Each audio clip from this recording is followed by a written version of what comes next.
Hello, everybody, and welcome to the opposition preview for Wolves. I am unfortunately not Geo, so you're getting zero knowledge from me. But thankfully, we are joined by Dave from Talking Wolves, who can bring that level of knowledge that we're all looking for. Dave, how are you? I'm very well, mate. Thank you. Yeah, looking forward to the game, and yeah, thank you for having me on the channel. Last time we faced Wolves, it felt like a clash of two big relegation candidates, two teams who maybe were doing worse than they should have. It felt like to some extent the loser would get fired between Moyes and Bruno Lage. Subsequently, somehow we won. Very Moyes Yeah, performance. Still don't entirely understand how it happened. And Bruno Lage went on to lose his job soon thereafter. How is life under the big man, Julian Lopetegui?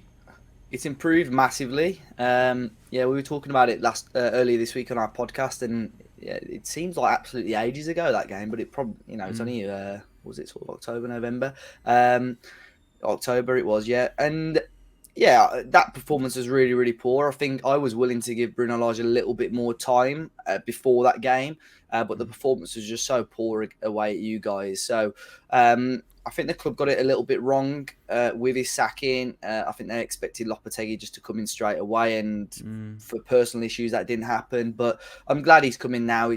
Things have massively improved. Just got to start putting the ball in the back of the net a little bit more, and obviously getting some more points on the board. But yeah, it was quite. I think it's 4 point gap when he took charge between us and safety, and now I think it's just two. And things are definitely improving. There's a lot more energy in the squad. We look much better going forward, and as it stands, I'm confident that we should still be a Premier League team next season. Because it feels like from the outside, I mean, watching, whenever we come up against oppositions, I like to check out opposition podcast, opposition fan channels, like, I don't know, Talking Wolves, for example, Yeah, and see what you guys are saying. And it feels like, despite the fact you've not gone soaring up the league or anything, and you're not winning every week or anything, it does feel like in general at the moment for Wolves, at least from a fan perspective, that there is a lot more uh, momentum and happiness amongst the fan base than there was back then, where it felt like it was very doom and gloom.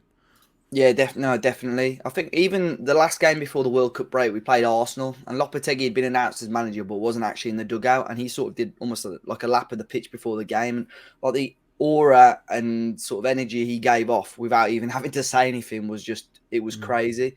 And obviously he had the World Cup break to work with the players, and I think he gets it. You know, he's a good coach. He's won the Europa League. He's managed a Spain national team. He's a really good coach, and we've seen that straight away. There's been a real improvement, and I'm just hoping now in the remaining, couple of weeks of the transfer window, he gets a few more of the players that he wants to bring in, Mm. because you could definitely see a shift in the way he wants to play and a shift in the way certain players are playing compared to the first half of the season.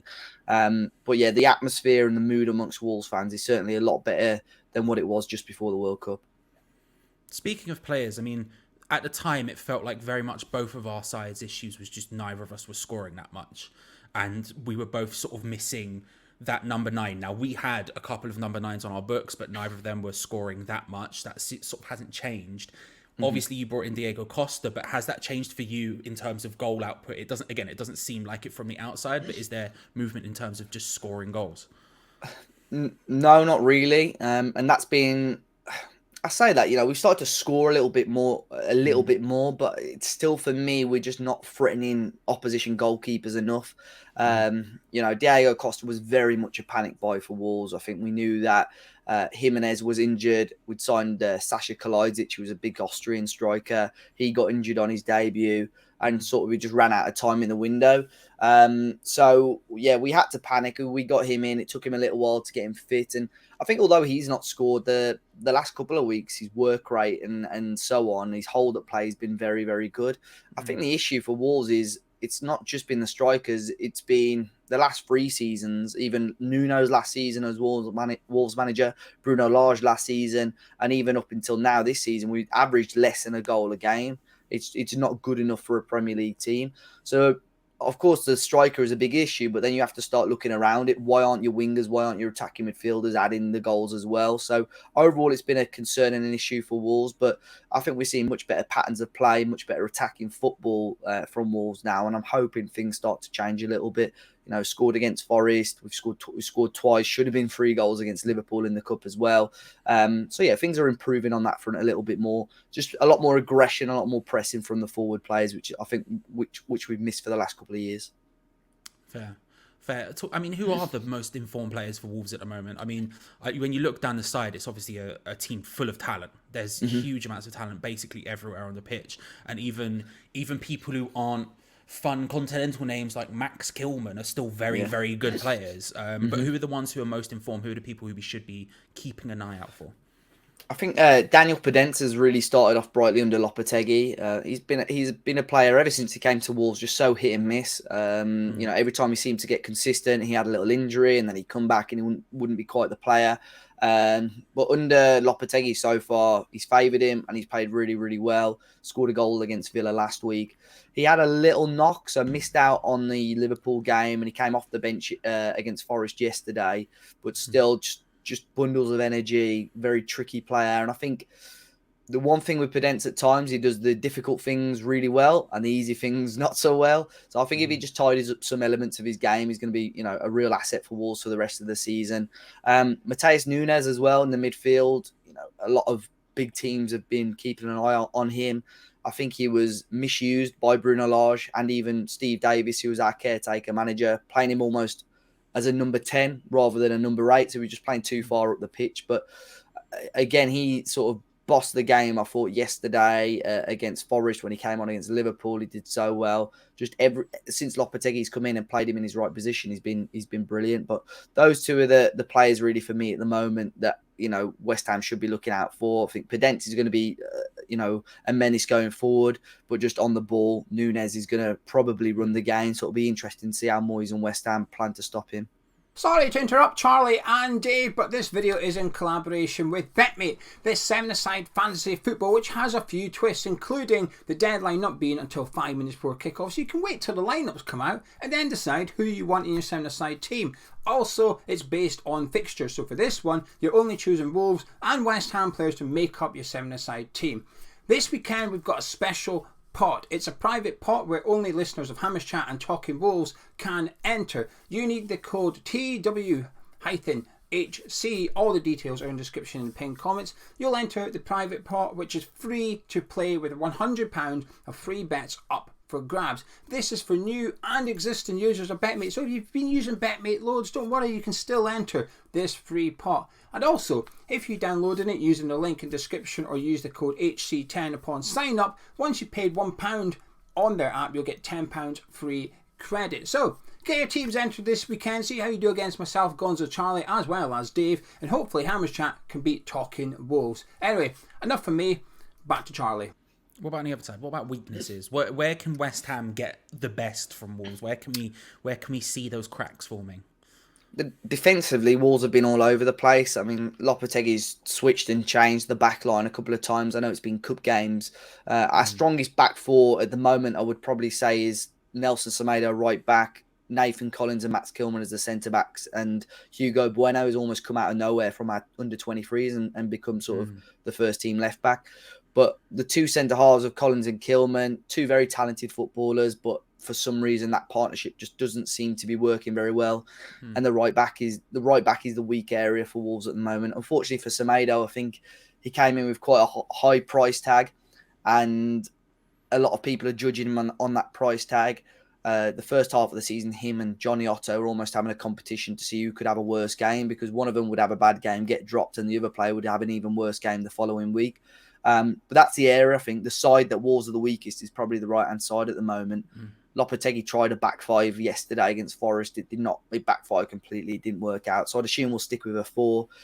But it's just the gaps in between the two defenders. They both like to get on the ball, drive forward with the ball. And we saw it against Villa. Kilman drove forward with the ball, lost it. And then there's just a massive gap at the back, which they took advantage of and scored from. So I think West Ham have got to be patient, but there will be gaps that appear in the Wolves back line for sure. Well, quite fortuitously then, it seems like you've been linked with a centre-back called Craig Dawson. I mean, It's quite weird that this game has come around right as both Craig and Mikel Antonio have been linked with you. I mean, what are you hearing from your side? And sort of, is that something that seems plausible? Is that something you think would work out? And is that something you would want, I guess? Well, Wolves have had sort of long-term interest in both of them. Antonio, we've looked at for a couple of years, I believe, and Craig Dawson. Obviously, we came quite close to signing during the summer as well. It'd be interesting. Wolves have sort of.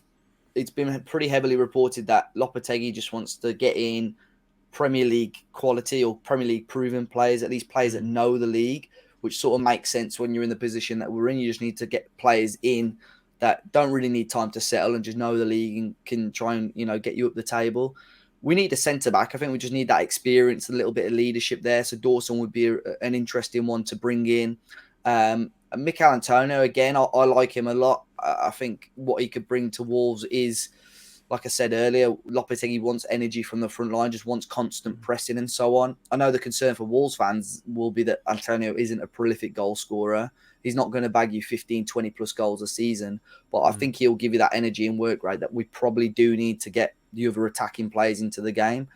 I wouldn't say no to either of them, but I think the ball is pretty much in West Ham's court because you could say, are a relegation rival for you guys. You have no reason to sell to us. If you don't want to, you don't have to. So I would be intrigued, but we've seen it strangely. It's happened once or twice before with Wolves where we've been linked with a player just before we play the team. And once we've played them, talks accelerate quite quickly. So I don't know if the board have a talk whilst they're at the stadium together. So maybe Monday, Tuesday, Wednesday of next week, it'd be interesting to see if there is any more news that comes from those two players.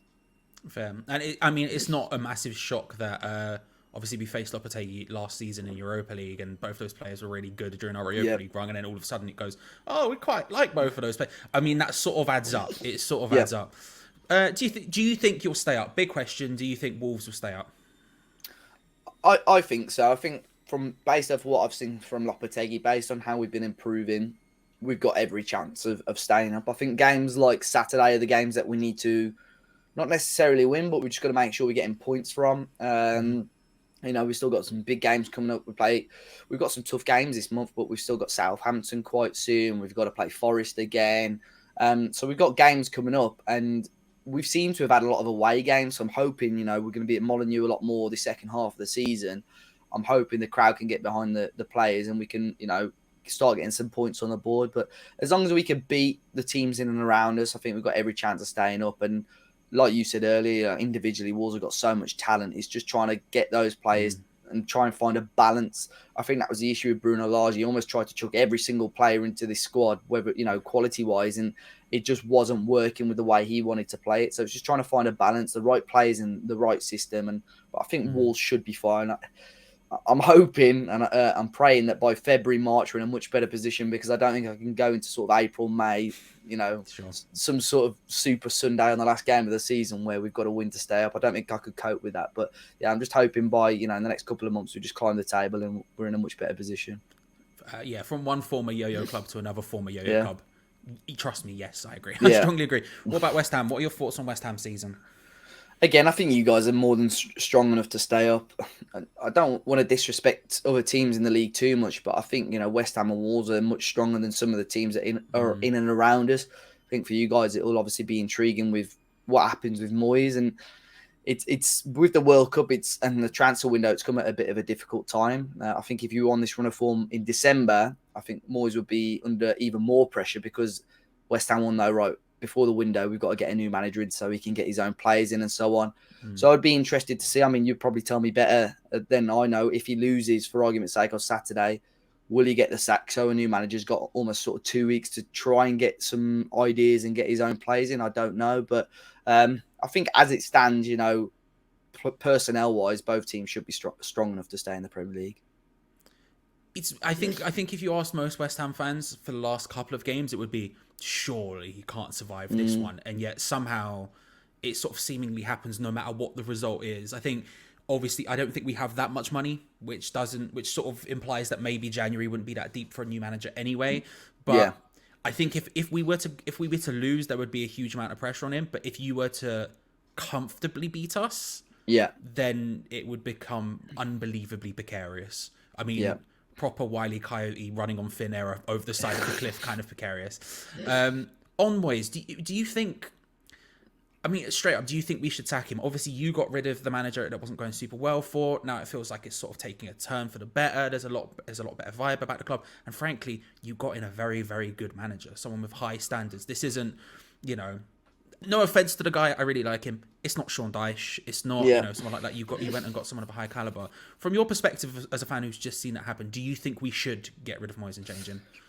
It's a difficult one because I think that is the big thing, is who you're replacing with. And again, I think Sean Dyche, if we're having this conversation at the end of the season, I think if you were going to give him a full preseason and a full season, I think Sean Dyche would be an okay manager. But to throw him in at sort of the deep end now, I don't think it would be the wisest decision. David Moyes is one of, if not the most experienced manager currently in the Premier League. So you would assume he'd have a way to, you know, try and keep this West Ham side up. But at the same time, when things are going so badly in football, you know, sometimes it's almost impossible to lift spirits, lift morale, and get the results. So I think it just completely depends on who West Ham have lined up. I know they got a big win yesterday, Southampton, but I'm still not convinced in Nathan Jones, because when you've got Villa getting Unai Emery in, ourselves getting Lopetegui in, Nathan Jones struggled when he got a big job in the Championship. So now he's in the Premier League. Is he going to do it again? So, yeah, it really depends on West Ham who they bring in. They need someone with experience who's going to come with fresh ideas and obviously get the best out of the players. But I just don't know who's on the market, the managerial market right now, that's going to be able to do that. He's got a gravelly voice and he's from Burnley. All right, let's look at Saturday then. How do you see it going? What's your vibe? I'm really hoping Wolves start well. We started slowly yesterday in the Cup, and I think that's what cost us, despite us probably being the better team against Forest. We've got to start well, and I'm hoping that we just look to attack. Atmosphere-wise, Wolves haven't been great, probably since COVID, to be honest. I just don't think our fans have got back into it and sort of back into, you know, cheering on the team. So we need some better performances. We need some goals. And, you know, Saturday, 3 p.m. kickoff, I'm hoping, you know, we could bring that. So I'm backing Wolves to get a win, but I think it's going to be an extremely close game. I think both teams will score. And if I had to give a prediction, I'd probably say 2-1. But it'll be a goal either way, I think. But again, at the same time, I think if you offered both sets of fans a draw, they'd probably take it. Would you take, out of interest, would you take it? We need a win, but at the same time, if we do draw, obviously West Ham aren't gaining any sort of ground on us. So I would probably take a draw. My head would take a draw, but my heart is saying very much we need to win on Saturday. Very fair. Well, Dave, thank you very much for joining us. Let the people know where they can find your stuff if they want to know the Wolves' perspective fully going into the game and everything else. Yeah, my pleasure. We're on Talking Wolves with Twitter, Facebook, Instagram, and obviously YouTube. We'll do a preview for the game, obviously with yourselves on the channel as well. And then after the game as well, if West Ham win, you want to see me almost crying down to the camera, you can come and check us out. But yeah, either way, you know, we're all calm. So yeah, come and check us out. Let us know your thoughts after the game. And I would highly recommend it, even if West Ham lose. So go and check them out because they do good work. Thank you very much for joining us. Come on, you Irons, and we will see you next time. Thanks, everyone.